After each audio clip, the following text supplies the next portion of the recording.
ॐ सहनाववतु सहनौ भुनक्तु सह वीर्यं करवावहै तेजस्विनावधीतमस्तु मा विद्विषावहै।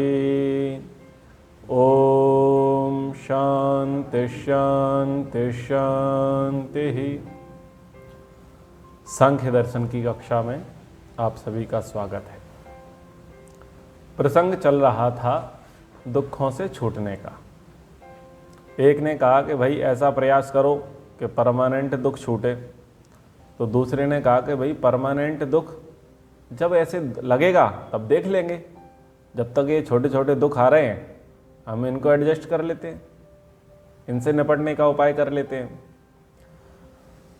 तो प्रमाण कुशलई हेया, ये प्रसंग छूट गया था सांख्य दर्शन के चौथे सूत्र में, कि जो प्रमाण में कुशल हैं, बुद्धिमान लोग हैं, तर्कशील हैं, विवेकशील व्यक्ति हैं, उन्होंने क्या कहा कि ये सब हे हैं, त्याज्य हैं, छोटे छोटे उपाय, यानी छोटे छोटे कामों में अपनी शक्ति का व्यय ना करें। काम ऐसा करें जिससे एक साथ में हमें सफलता मिल जावे। अब लोग छोटे छोटे कामों में अपनी शक्ति को व्यय कर देते हैं। जैसे कि मान लीजिए उनको कोई मन्नत मांगी थी लोगों ने, और उन्होंने कहा कि साहब गिरिराज जी की परिक्रमा करेंगे नंगे पैर, 21 किलोमीटर चलेंगे। किसी ने कहा किसी माता जी के पास जाएंगे तो 500 किलोमीटर की यात्रा कर रहे हैं। कोई कलारी माता, कैलारी, ऐसे कुछ नाम है, कलारी माता। अच्छा, कलारी उसको भी बोलते हैं शराब के ठेके को, ठीक है। तो कोई भी माता जो भी है, कैला देवी, नैना देवी, जो भी देवी देवता, ठीक है। तो लोग यात्राएं करते हैं, पैदल चलते हैं, नंगे पैर जाते हैं। अब क्या बोले, हमने मन्नत मांगी है अथवा वो कुछ चाहते हैं,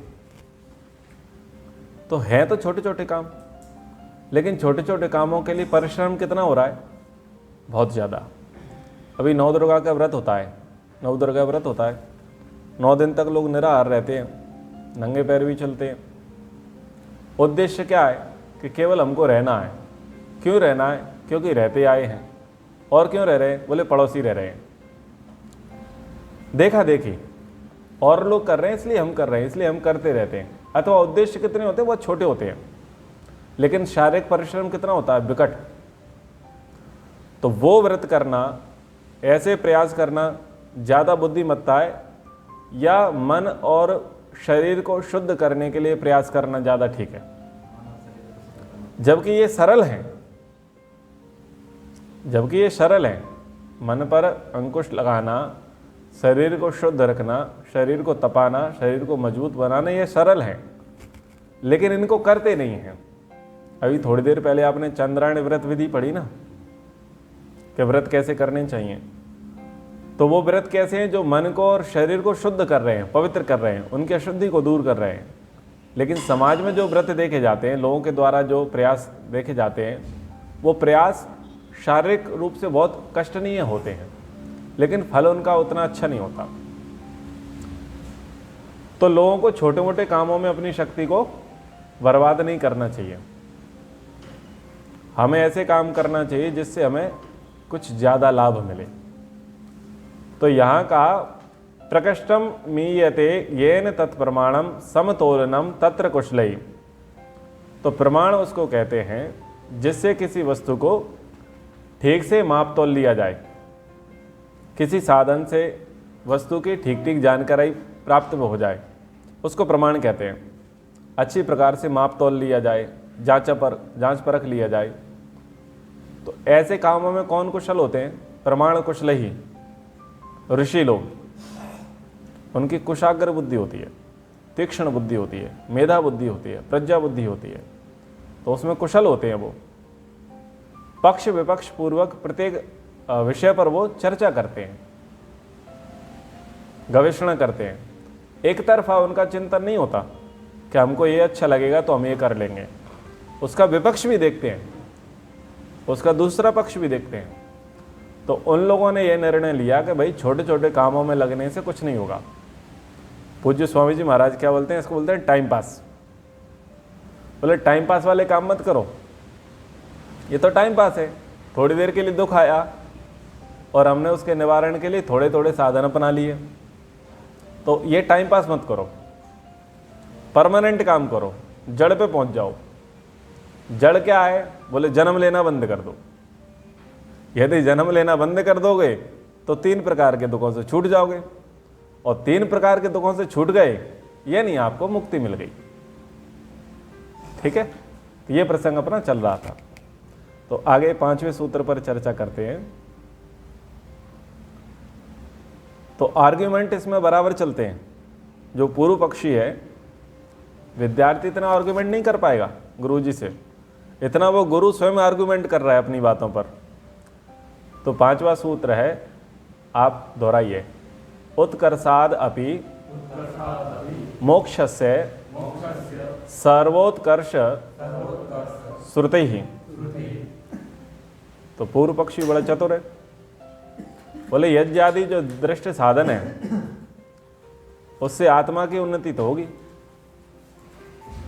परंतु परमोन्नति नहीं होगी, मोक्ष नहीं होगा। तो वेदों में मोक्ष अवस्था को सर्वोत्तम बताया गया है। व्यक्ति ने क्या कहा कि हम छोटे छोटे काम कर लेंगे, उससे दुख की निवृत्ति कर लेंगे, तो उसके अगेंस्ट में एक और बात निकल करके आती है कि हम छोटे छोटे पुण्य कर लेंगे, उन पुण्य से हमें सुख मिल जाएगा। इसको बोलते हैं अर्थापत्ति। पहले प्रसंग में उसने ये कहा कि भाई जो दुख आते हैं उन दुखों के लिए हम प्रिकॉशन ले लेंगे, पहले से तैयारी कर लेंगे दुखों से बचने का, और हम यही चाहते हैं ना सुखी हों, तो सुखी होने के लिए हम थोड़े थोड़े पुण्य कर लेंगे, थोड़े थोड़े पुण्य कर लेंगे। तो बोले कि नहीं भाई, ये थोड़े थोड़े पुण्य करने से काम थोड़ी चलेगा, इससे थोड़ी देर के लिए सुख मिल जाएगा, क्षणिक सुख। भाई स्वर्ग मिल जाना ये क्षणिक सुख है, अच्छा जन्म हो जाना ये भी क्षणिक सुख है, लेकिन परमानेंट सुख तो केवल और केवल मोक्ष में। अब ये बात समझने के लिए आप एक बढ़िया एग्जाम्पल समझिए। एक तरफ तो 1 वर्ष का सुख है कंटिन्यू, और एक तरफ 1 घंटे का सुख है। क्योंकि मोक्ष की अवधि तो आपको समझ में आएगी नहीं, ना हमें समझ में आएगी, क्योंकि वो अपना अनुभव नहीं है, होगा पर वो याद नहीं है। ठीक है ना, कभी ना कभी मोक्ष तो लिया होगा पर वो उतनी बुद्धि में घुसता नहीं है, और ना ही हम लोगों की 100 वर्ष की अवस्था जो हम उसका एग्जाम्पल ले सकें। लेकिन 1 वर्ष तो समझ में आ रहा है ना, 1 वर्ष तक ना खाना बनाने की समस्या, ना कोई डंडा लेकर के उठाए उसकी समस्या, सो जाएं तो कोई उठाने वाला ना हो। आप सोचो, मतलब जो भी आपको सुख मिलता है वो अल्टीमेटली आपको जो है अल्टीमेट मिलता रहे 1 वर्ष तक कंटिन्यू, और एक सुख मिले आपको 1 घंटा,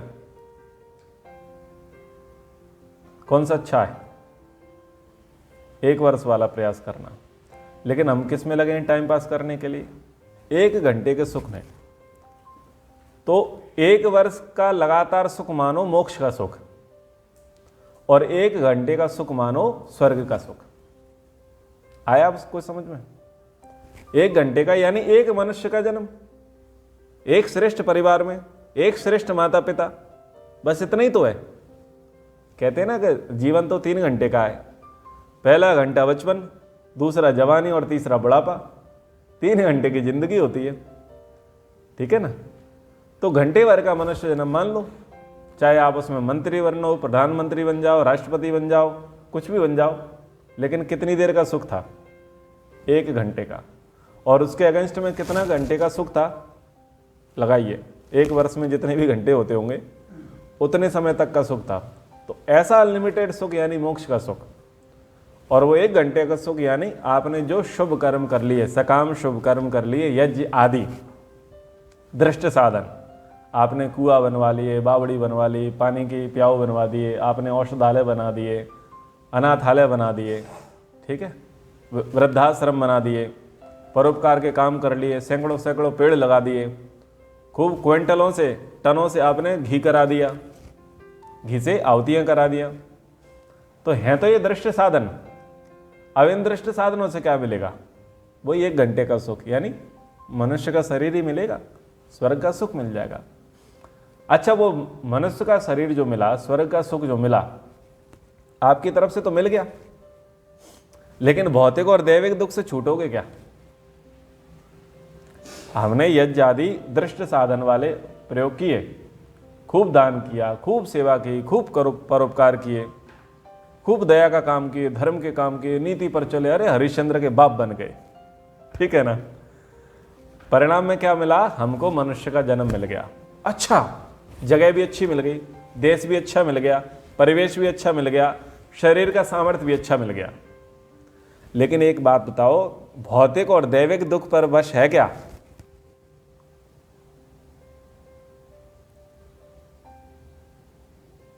बोलो, इस पर वश नहीं है ना। ये तो फिर भी लगा है। तुम अपनी तरफ से कितने प्रोटेक्ट हो जाओ, कितने सिक्योर हो जाओ, कितने सुरक्षित हो जाओ, कितने संवर्धित हो जाओ, कौन आकर के पत्थर मार दे, क्या गारंटी है? अब प्रधानमंत्री मोदी जी महाराज पंजाब गए थे, किसानों ने उनको रोक लिया, मामला बिगड़ गया। तो देखो, अपनी तरफ से तो सब सुरक्षित थे, लेकिन भौतिक दुख आन खड़ा। बहुत सारे लोग सुखद यात्रा करते हैं, हवाई जहाज में सुखद यात्रा करते हैं, और हम क्या देखते हैं कि विमान क्रैश हो गया। कैसे हो गया? बोले मौसम खराब था। और कैसे हुआ? बोले जिहादियों ने उड़ा दिया। तो उस पर कोई वश है क्या? मौसम खराब था यानी दैविक दुख था, और किसी जिहादी ने उड़ा दिया, ये भौतिक दुख था। तो कितने ही अच्छे देश में पहुंच जाओ, कितने ही अच्छे परिवार में पहुंच जाओ, कितने ही अच्छे परिवेश में पहुंच जाओ, फिर भी ये 2 दुख तो पीछा फिर भी नहीं छोड़ेंगे। आप अपनी व्यवस्था से तो अच्छे हो गए। तो बोले ऐसे काम नहीं चलेगा, ये तो आते रहेंगे, इसलिए परमानेंट इलाज ढूंढो, छोटे छोटे काम में टाइम पास मत करो। तो कहा कि दृष्ट आदि साधनों से आत्मा की उन्नति तो हो जाएगी, आप उन्नति प्रगति तो कर लोगे, लेकिन मोक्ष नहीं हो पाएगा।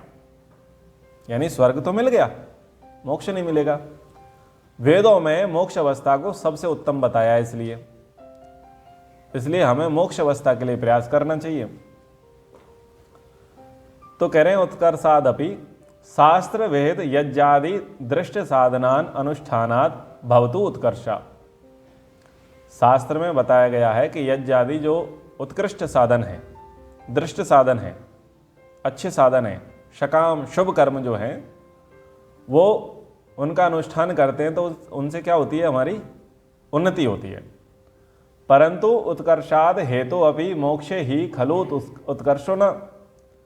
परंतु इन सब उत्कर्षों से, इन सब उन्नतियों से, शारीरिक उन्नति कर ली, सामाजिक उन्नति कर ली, पारिवारिक उन्नति कर ली, धार्मिक उन्नति कर ली, आत्मिक उन्नति कर ली, हमने उन्नति कर ली, लेकिन जो दुख की निवृत्ति मोक्ष में है वो इनसे थोड़ी ना होने वाली है, वो इस पर थोड़ी ना होगी। तो वैसे यज्ञ आदि दृष्ट साधनों से नहीं हो सकती।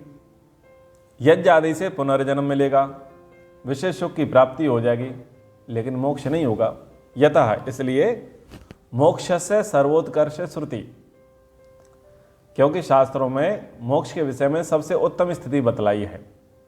क्या बतलाई है शास्त्रों में?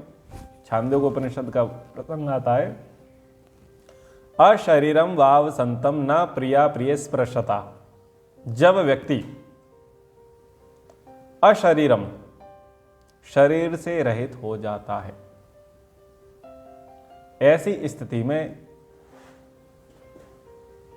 आत्मा सांसारिक सुख दुख से रहित हो जाता है। ठीक है, लोग अब यहां पर प्रसंग जोड़ लेते हैं। आप लोगों को पहले पढ़ाया था, समाधि सुषुप्ति मोक्षेषु ब्रह्म रूपता, ये पढ़ाया था ना आप लोगों को कि समाधि में, सुषुप्ति में, मोक्ष में एक रूपता हो जाती है। वो एक रूपता केवल इस बात की थी कि आत्मा का व्यापार बंद हो गया, आत्मा का संसार से व्यापार बंद हो गया, संसार से व्यापार बंद हो गया, उतनी देर के लिए उसे सुख दुख नहीं हुए, लेकिन उसे आनंद नहीं है। मोक्ष में आनंद है, समाधि में आनंद है, लेकिन सुषुप्ति में कहाँ आनंद है? केवल सांसारिक व्यापार बंद हो गए, आत्मा का संबंध मन से, मन का संबंध इंद्रियों से कट गया, सब शांत सो पड़े हैं सुषुप्ति अवस्था में। तो इसलिए अब उसे यह पता नहीं चल रहा कि मैं कहाँ सो रहा हूं, ना उसे भूख लग रही ना प्यास लग रही, उसकी अनुभूति नहीं हो रही, क्योंकि जब वो सो चुका है। सोने वाले को भूख प्यास लग रही है क्या? बस भूख प्यास नहीं लग रही, शांत पड़ा है। तो ऐसी अवस्था में तो लोग ऐसे अर्थ निकाल लेते हैं कि भाई वो एक रूपता हो जाती है, तीनों अवस्था में आनंद है। आनंद नहीं है, बस वो उससे थोड़े दूर हो गया। तो यहां पर कह रहे हैं छांदोग्योपनिषद का वचन जो है वो पैरेलल नहीं है, समान नहीं है। समाधि सुसुप्ति मोक्षेषु ब्रह्म एक रूपता जो आता है वचन, उसके जैसा ये वचन नहीं है। यहां पर ये कह रहे हैं कि जब व्यक्ति शरीर रहित हो जाता है तो ऐसे आत्मा को सांसारिक सुख दुख नहीं छू सकते। जो सांसारिक सुख दुख पहले छूते थे, शरीर के साथ रहेंगे तब जो छुएंगे, वो शरीर रहित होंगे तब नहीं छुएंगे। ठीक है। फिर एक आता है एषा अस्य परमा गति एषा अस्य परमाम संपत। ये बृहदारण्यक उपनिषद से आता है संभवतः। तो यही इसकी परम गति है और यही इसकी परम संपत्ति है। क्या क्या संपत्ति है? कि ये मोक्ष को प्राप्त कर ले। तो हमें टाइम पास नहीं करना है। हम किस में लगे हुए हैं? टाइम पास में। तो टाइम पास से हमें काम नहीं करना है, हमें ऐसी मेहनत करनी है कि हम अपने इष्ट लक्ष्य पर पहुंच जाएं। अब कुछ लड़के हैं जॉगिंग के लिए जाते हैं, बोले क्या कर रहे हो, क्यों जा रहे हो साहब? बोले साहब सेना में भर्ती होना है। ठीक है, तो जिसको सेना में भर्ती होना है वो खून पसीना एक कर लेता है, यानी खूब मेहनत करता है। और कुछ लोग क्या करते हैं, टाइम पास करते हैं, ग्राउंड जाते हैं, बैठेंगे, लेट जाएंगे, थोड़ा सा व्यायाम कर लेंगे, फिर कुछ एनर्जी ड्रिंक ले लेंगे, लौट करके आ जाएंगे एक सामान्य वर्कआउट करके। उनका क्या होता है कि वो कभी फिजिकल में पास होते नहीं हैं। यानी वो ग्राउंड गए, मेहनत कर रहे थे, जिम भी जा रहे थे, कंपटीशन की तैयारी भी कर रहे थे, लेकिन लगन नहीं थी। लगन का तो एक ही सूत्र है साहब, सातु दीर्घ काल निरंतरियत सत्कारा सेवितो दृढ़ भूमि। लगन का तो एक ही सूत्र है। इस सूत्र पर चलेंगे तो उपलब्धि होगी और इस सूत्र पर नहीं चलेंगे तो उपलब्धि नहीं होगी। तो जैसे वो व्यक्ति है जो कच्छा बनियान पहन करके आ गया, थोड़ी बहुत उसने 100 मीटर की, 500 मीटर की, 1 किलोमीटर की दौड़ मार ली, थोड़े से पुशअप कर लिए, दंड बैठक लगा ली, थोड़ा सा वर्कआउट कर लिए, थोड़ा सा पसीना निकल गया, वाह, तो वो था टाइम पास। और जिसके अंदर लगन लगी थी वो तो रोज टारगेट बना रहा था, आज इतना किया है तो आज इससे ज़्यादा करूँगा। आज मैंने 10 फुट फलांग मारी है तो कल 11 फीट, परसों 12 फीट, नरसों 13 फीट। वो टास्क करता चला जाता है एथलीट। बोले अब मैं इससे ज़्यादा जंप मारूंगा, अब इससे ज़्यादा डिप्स लगाऊंगा। तो वो इस प्रकार से लगा होता है तो वो उसका फिजिकल पास हो जाता है। तो हम टाइम पास ना करें, हम भी ग्राउंड में हैं। ठीक है, लंगोट हमने भी बांध रखी है, हम भी ग्राउंड में हैं, लेकिन हमें ऐसा लगता है कि हमें फिजिकल टेस्ट देना नहीं है। हम सामान्य वर्कआउट कर रहे हैं दिखाने के लिए माता पिता को कि देखो हम भी तैयारी कर रहे हैं। वो हमारे भाग्य में नहीं है। सेना में जाना हमारे भाग्य में नहीं है। क्या करें, सब प्रयास कर रहे हैं, हम भी प्रयास कर रहे हैं, और क्या करें साहब, आरक्षण की मार है। तो एक अलग ही आर्गुमेंट हमारा हो जाता है, एक अलग ही हमारा बहाना हो जाता है कि क्या करें, आरक्षण की मार है, सबने प्रयास किए, हमने प्रयास किए, नहीं हो पाया। तो ये टाइम पास। तो हम टाइम पास की ओर ना जाएं। प्रायश्चित के विषय चल रहे हैं ना। अब ऐसा नहीं है कि वो केवल मैं मनुस्मृति वालों को पढ़ा रहा हूं। वो प्रायश्चित आपको भी सोचना चाहिए कि खाना बंद करना है कि नहीं। ठीक है, व्रत नियम संकल्प लेना है कि नहीं। अव्रति अमानुषः, शास्त्र का वचन है। जिसके जीवन में व्रत नियम संकल्प नहीं है उसको मनुष्य नहीं कहा है, उसको अमानुष कहा है, यानी वो पशु है। क्योंकि केवल पशु ऐसे होते हैं जिनके कोई व्रत नियम संकल्प नहीं होते, और मनुष्य तो व्रती होता है। इसलिए व्रत धारण कराने के लिए उसे यज्ञोपवीत पकड़ा दिया जाता है कि भाई अब तेरा जीवन जो है ढीला नहीं रहेगा, आलस्य प्रमादी नहीं रहेगा, तेरा जीवन व्रती होगा। इसलिए व्रतों से बांधने के लिए उसको यज्ञोपवीत दे देते हैं बचपन से ही। ठीक है, आ रहा है समझ में?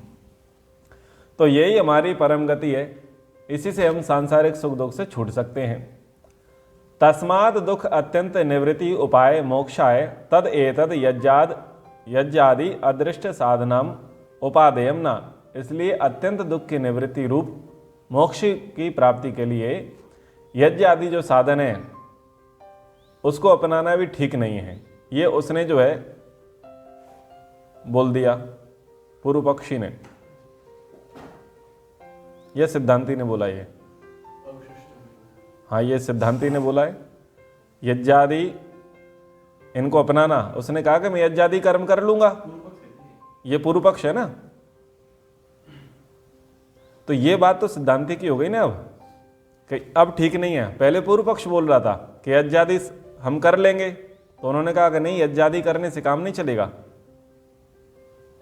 ये सिद्धांति का है, हाँ, 5वां सिद्धांति का लिखा हुआ है। तो उसने कहा कि ये अपनाना ठीक नहीं है, किंतु क्या करें, यम नियम आदि जो अष्टांग योग है उसका जो अनुष्ठान है उन्हीं से मोक्ष की प्राप्ति होगी, अन्य से नहीं। इससे पहले उसने आर्गुमेंट किया कि भाई छोटे मोटे काम कर लेते हैं, थोड़ा बहुत सेवा पुण्य का काम कर लेते हैं, उससे हमें सुख तो मिल ही जाएगा।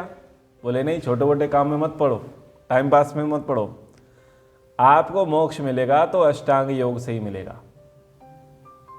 यहाँ शास्त्र क्या कह रहा है कि ये जितने भी पूजा पाठ सेवा परोपकार के जो काम है ना, ये करना चाहिए, अच्छी बात है, लेकिन इससे मुक्ति नहीं होगी।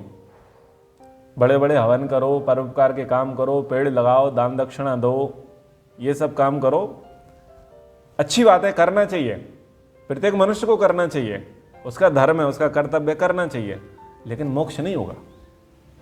मोक्ष के लिए तो अष्टांग योग ही पकड़ना पड़ेगा, और कोई रास्ता नहीं है। नान्य पंथा विद्यते अनाय, इसके अतिरिक्त कोई रास्ता नहीं है। और वैदिक साहित्यों में कहीं शॉर्टकट नहीं है, वैदिक साहित्यों में कहीं शॉर्टकट नहीं है। शॉर्टकट मांगने वालों को चैलेंज किया गया किसी उपनिषद में, मुझे याद नहीं आ रहा, यदा चर्वद आकाशम, ऐसे करके वाक्य आता है कि ठीक है तुम अष्टांग योग का पालन मत करो और भगवान को ही मत मानो। अगर तुमको ये कठिन लगता है कि कहाँ भगवान को माने, कैसा भगवान है, निराकार है, साकार है, ये एक जगह रहता है, सब जगह रहता है, बड़े प्रपंच हैं साहब भगवान के, बोले ठीक है, और ना मेरे से ध्यान समाधि साधना का काम होता, ठीक है, मुझे तो शॉर्टकट बता दो। तो बोले कि जब चमड़े के समान आकाश को तू लपेट ले, जैसे कोई कपड़े से, ऐसे ये हाथ है और ऐसे कपड़े से हाथ को कवर कर लिया, लपेट लिया, वैसे जिस दिन तू इस आकाश को हाथ पर लपेट ले, यथा चरमवद, तू लपेट लेगा, तेरा मोक्ष हो जाएगा। इतना शॉर्टकट दे दिया। बोलो भाई, हो जाएगा क्या? हाँ जी, आप लोग बताइए, हो जाएगा? कोई पूजा पाठ नहीं करना पड़ेगा, कोई यम नियम का अनुष्ठान नहीं करना पड़ेगा, कोई ईश्वर की आराधना नहीं करनी पड़ेगी, कोई वेद शास्त्रों को नहीं पढ़ना पड़ेगा, केवल इतना काम है, आकाश को लपेट लो। जैसे टेप को लपेट लेते हैं, कपड़े को लपेट लेते हैं हाथ से, ऐसे ही आकाश को अपने हाथ पर लपेट लो। तो इसका क्या मतलब निकला कि कभी ऐसा संभव नहीं है कि हम आकाश को अपने हाथ पर लपेटें।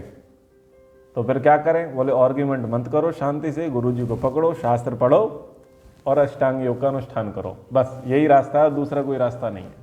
आर्ग्यूमेंट मत करो। तो अब यहां पूर्व पक्षी, ये 6वां सूत्र पूर्व पक्षी का है, उसने फिर आर्ग्यूमेंट किया। ऐसा आर्ग्यूमेंट सामान्य व्यक्ति नहीं कर सकता। तो उसने कहा कि भवतु मोक्ष से सर्वोत्कृष्टतम कृष्टत्वम मोक्षो भविष्यति ही बद्ध से तरही बद्ध से मोक्ष, कि चलो मान लिया जाए सबसे उत्कृष्ट शास्त्रों में मोक्ष को बताया है, थोड़ी देर के लिए हम आपकी मान लेते हैं। ये कौन सा सिद्धांत होता है? अभ्युपगम। अभ्युपगम सिद्धांत से हमने थोड़ी देर के लिए, चल तू जिद कर रहा है तो थोड़ी देर के लिए हम तेरी बात मान लेते हैं कि तू ठीक कह रहा है, परंतु आक्षेप करता है परंतु मोक्ष होगा बद्ध का, फिर जीवात्मा का मोक्ष होने में क्या बात है? इस प्रकार की वो कुछ कहता है। तो यहां पर कहा अविशेष च उभयो, च उभयो अपि अविशेष च उभयो, इतना ही सूत्र है ना। तो वो कह रहा है कि दृष्ट और अदृष्ट दोनों साधनों में साधनत्व तो समान होने से अष्टांग योग रूपी साधन से भी मोक्ष की प्राप्ति नहीं हो सकती है। आवाज नहीं आ रही आप लोगों को? आप लोगों को आवाज नहीं आ रही?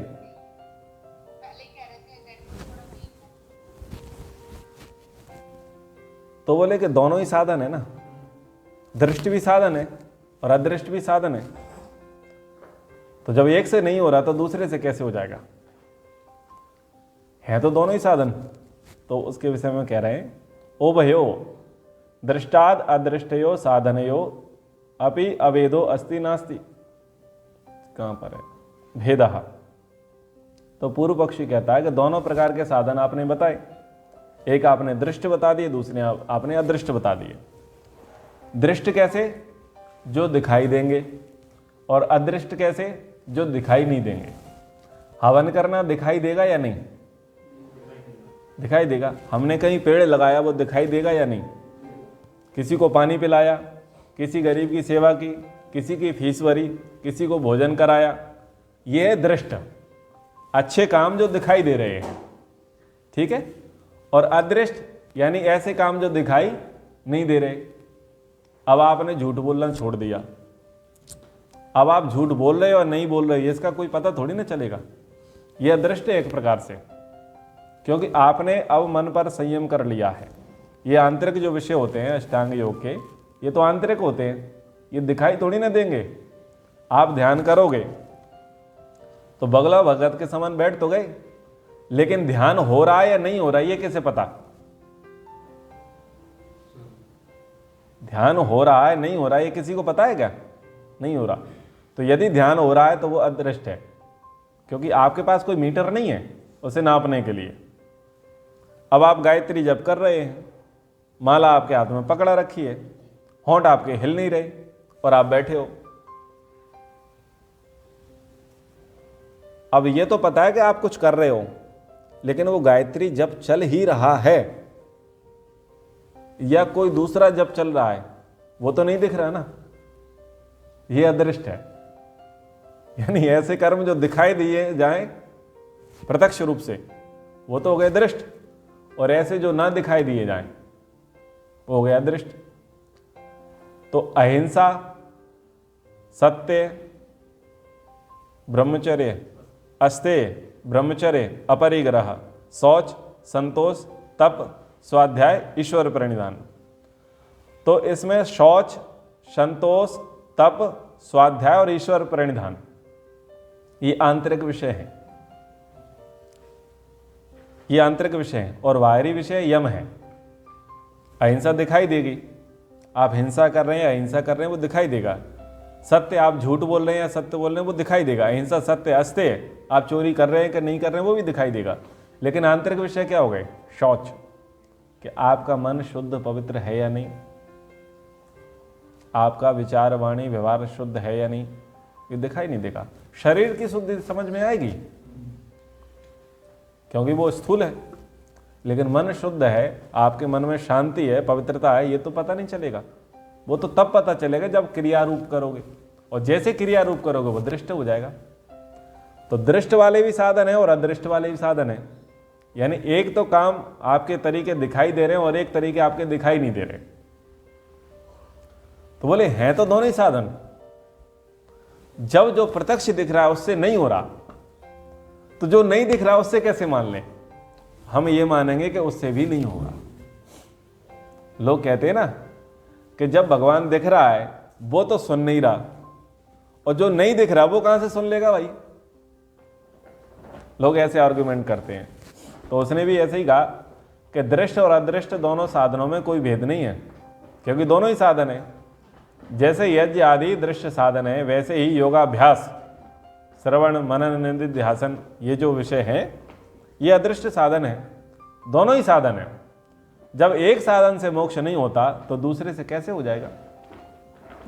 तो दोनों में साधनत्व तो समान होने से ये जो अदृश्य साधन है अष्टांग योग, ये भी जो बद्ध आत्मा है उसका मोक्ष नहीं कर पाएंगे। ऐसा किसने कहा? पूर्व पक्षी ने कहा। ठीक है, तो अब इसकी बात का और उत्तर दिया जाएगा, ये अपना और आर्ग्यूमेंट करेगा, तो उसको हम आगे की कक्षा में सुनने का समझने का प्रयास करेंगे। ठीक है, एक बार उनका उच्चारण। ओ